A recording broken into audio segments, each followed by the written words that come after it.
After Spain's Gerard Pique backed Catalonian independence this week, we look at others in sport who lent a voice to the causes they felt deeply about. Diego Maradona raises his arm in the air after scoring the winning goal against England in their World Cup semi-match. Credit Reuters. Henry Olunga wears a black armband in protest during Zimbabwe's first World Cup match against Namibia in 2003. Image credit Reuters. Dubai. Last week, U.S. athletes from American football, baseball and basketball went down on one knee en masse during the U.S. national anthem to continue drawing attention to the Black Lives Matter movement after President Donald Trump pressured team owners to sack players who don't stand for the Star-Spangled Banner. It followed Golden State Warriors point guard Stephen Curry's refusal to go to the White House to meet Trump. This week, FC Barcelona joined a Catalonia-wide strike and played a match behind closed doors after the riots that followed a referendum for independence from Spain. And Catalan-born Spain and Barca defender Gerard Pique was heckled by national team fans in training after casting his vote in the poll. In light of this, we take a look at others who have taken a stand in sport and how they succeeded in highlighting causes they felt deeply about. Muhammad Ali. Already a voice and symbol of African-American pride during the civil rights movement, Ali further rattled the white establishment when he refused to be drafted into the U.S. military, citing his objection to America's involvement in the Vietnam War in 1966. He was arrested, found guilty of draft evasion, and stripped of his titles. On appeal, the Supreme Court overturned the conviction in 1971, but by then, the height of his career was over. Maradona. Coming just 4 years after the Falklands War, the 1986 FIFA World Cup quarter-final between Argentina and England was stoked with acrimony. Argentina's Diego Maradona was vocally opposed to Britain's occupation of the Falklands and vowed to beat England by any means.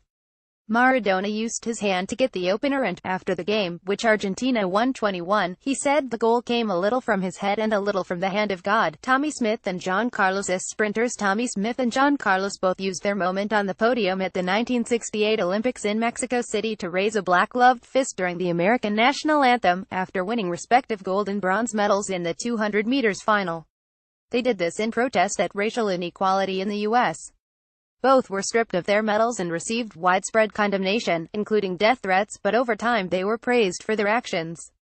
James McLean. Republic of Ireland winger James McLean grew up in Derry, Northern Ireland, the scene of the Bloody Sunday massacre that saw 13 civilians shot dead by British troops during a civil rights march in 1972.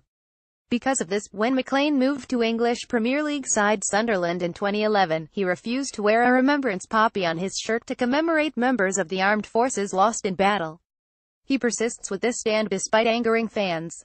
Andy Flower and Henry Olunga. Zimbabwe's most successful cricketer Andy Flower and the country's first black player Henry Olunga both wore black armbands in protest at dictator Robert Mugabe's regime, during Zimbabwe's hosting of their first World Cup match against Namibia in Harare in 2003.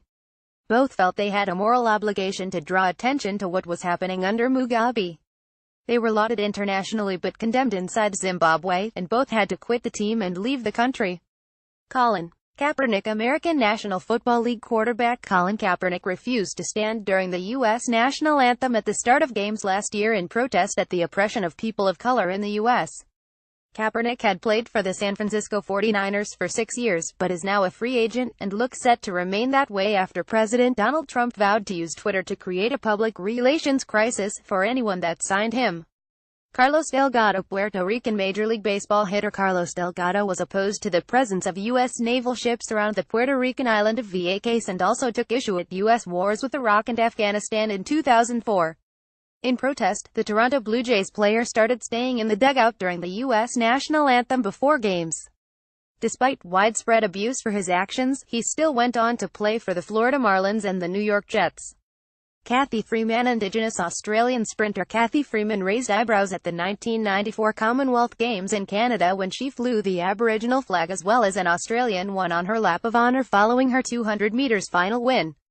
Unrecognized flags aren't authorized at events, but she ignored the rules to help bring attention to the plight of Australia's Indigenous people. Australia chose to embrace her statement and picked her to light the Olympic flame at the Sydney 2000 Olympics.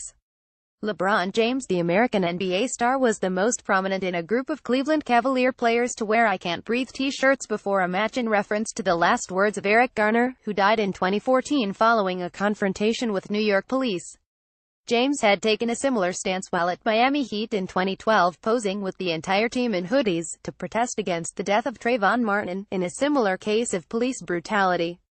Stedman Bailey, the American NFL wide receiver, came out of the tunnel with 4 of his St. Louis Rams teammates holding their hands aloft in a hands-up, don't shoot motion after unarmed teen Michael Brown was shot dead by police, prompting protests in Ferguson, Missouri, in 2014. Ironically, Bailey's career was cut short a year later after sustaining life-threatening injuries from gunshot wounds after a car pulled up alongside his in Florida, and its occupants opened fire.